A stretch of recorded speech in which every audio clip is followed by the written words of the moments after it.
someplace. That grazers, socials must be someplace with plain ordinary people. A studio too broke to cover the rights to its own source material. A cast room stacked with future Oscar winners who still didn't get the part. A director who staged a real-class war on set just to film a fake one. And the most quoted line in the movie, handed to the wrong writer for almost 60 years. The Outsiders, 1983. Francis Ford Coppola gambled the wreckage of his own bankrupt studio on a book he could barely afford the rights to. Today we're counting down 15 facts, including the moment a room full of 12-year-olds corrected an Oscar-winning director's own movie. Let's go. Number 15. The deal nobody could afford. S.E. Hinton wanted $5,000 for the film rights. She got $500, 10% up front from a studio that was circling the drain. That studio was Coppola's own Zoetrope, freshly gutted by One from the Heart, a $26 million flop that made back just $636,000. An Oscar-winning director, unable to cover a $5,000 rights fee. That's where this starts. Number 14. The movie that actually won her over The Godfather didn't impress Hinton. Apocalypse Now didn't either. What did was The Black Stallion, a horse movie Coppola had produced. She owned horses. She'd seen it. Producer Fred Roos made the trip out to Tulsa himself to meet her in person, book in hand. Coppola hadn't even directed Black Stallion. He'd only produced it, but that was the point. It told her this team knew how to protect a story instead of steamrolling it. She decided he was the only one who'd get it right, not the prestige. The horse movie. Number 13.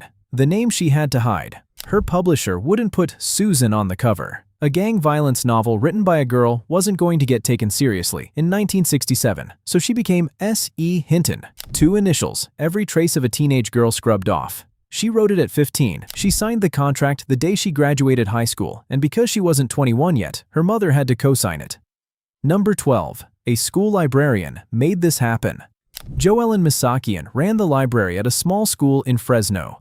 One book kept getting fought over by kids who never read anything voluntarily, so she had 110 students sign a petition and mailed it, with the book, to Coppola. It landed in an office he barely used. The only reason it didn't disappear into a pile of fan mail. Filming started 2 years later, and Coppola kept the students updated the entire time. Before the wide release, the cast flew out and screened the movie for the kids who'd asked for it. The film still carries a dedication to her school, on screen, to this day. Number 11. Everyone read for everyone's part. Coppola's casting process wasn't auditions. It was a room. Every actor read every role in front of every other actor competing for it. Brutal by design. Ralph Macchio, a New Yorker who didn't know anyone else there, said it made him feel like an outsider before he'd even landed the part. Somehow, it built loyalty instead of resentment. Number 10. The room was stacked with people who lost Timothy Hutton, Sean Penn, Mickey Rourke, Robert Downey Jr., Anthony Michael Hall, Scott Baio, Dennis Quaid. All of them auditioned. None of them got cast. The process stretched on for weeks, Coppola constantly reshuffling who read opposite whom. Some of these actors would go on to define entire genres of their own. Downey Jr. decades later as Iron Man, Rourke reinventing himself with The Wrestler. But on this soundstage, none of that existed yet. They were just 7 more faces reading for a part they wouldn't get. Number 9. The extras nobody noticed at the time.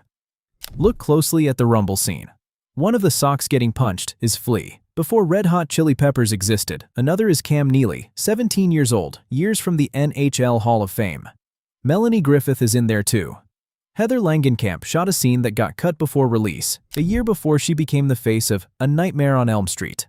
A muddy fistfight in Oklahoma, one of the most talent-dense backgrounds in 80s cinema. Number 8. The class divide wasn't just in the script. Coppola built the greasers versus socks divide into real life on set, on purpose. The socks actors got the better hotel rooms, the bigger per diems, the cleaner scripts. The greasers actors got less of everything, and were sent to spend nights in real working-class homes around Tulsa. Tom Cruise had lost it days earlier over the idea of sharing a hotel room. This time, told to sleep on a stranger's couch next to a furnace, he didn't say a word. By the time the cameras rolled, nobody had to fake the resentment. It was already real. Number 7. The director's own nephew didn't make it. Either one of the actors in that room was Coppola's nephew. He read for Dallas, the role that went to Matt Dillon. He locked himself in a room for 2 weeks beforehand, drinking beer, staring at a photo of Charles Bronson, trying to become the character through sheer willpower. He lost the part. He ended up an uncredited extra in the rumble scene. Not long after, he dropped the name Coppola completely and built one of the biggest careers to ever come out of that room. You know him now as Nicolas Cage. Number 6. The injuries were real. Cruz's chipped tooth wasn't makeup. The cap came off in a prank right before filming. During the 7-day Rumble shoot, Emilio Estevez split his lip. C. Thomas Howell got a black eye, and Coppola himself got hurt just from yelling directions too close to the action. The Tulsa dentist who patched Cruz's tooth back up kept a photo of him on the wall for years afterward. Cruz also insisted on doing his own stunts, including an unscripted backflip out of a doorway that made it into the final cut. No explanation, no reaction shot. Nobody staged any of this. It just kept happening. Number 5. The fire got away from him. The church fire scene was supposed to be controlled. Coppola kept calling for more flames, chasing something real enough to read as genuine on camera. It worked too well. The fire started spreading past the plan. For a few minutes, the crew wasn't entirely sure it would stop. What saved the shoot wasn't the crew. It was a sudden downpour that rolled in and drowned it right before things went actually wrong.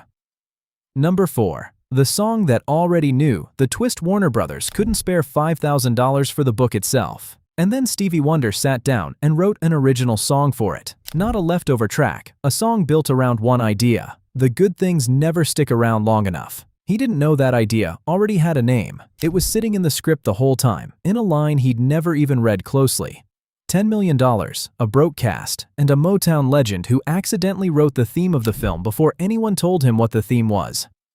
Number 3. The author never left the set. Hinton has a cameo. She's the nurse Dallas heckles from his hospital bed. But she wasn't just there for one scene. She stuck around through most of the shoot, feeding notes to a cast of actors, several of whom were younger than the book itself. For 7 weeks, she did for a room full of teenagers exactly what nobody had done for her at 15. She took them seriously. Number 2. 12-year-olds made him recut his own movie. In 2005, Coppola screened the original 1983 cut for his granddaughter's 7th grade class. The kids kept asking where scenes from the book had gone, scenes Warner Brothers had cut for runtime years earlier. Coppola sat there and realized a room of 12-year-olds knew the book better than his own film did. 22 years after release, he put those scenes back, including the courtroom aftermath and a late-night talk between two brothers that many readers consider the emotional heart of the book. He stripped his father's orchestral score and replaced it with the rock and roll actual Tulsa teenagers would have had playing. The version most fans now call definitive exists because a classroom asked where the good parts went. Number 1. The line isn't even his. Everyone quotes it. Stay gold, Ponyboy. Everyone assumes it's Robert Frost because Ponyboy recites Frost's actual poem, Nothing Gold Can Stay, moments before Johnny says the line. But Frost's poem is about how nothing good lasts. Johnny's line flips that completely. Hold on to the good while you still can.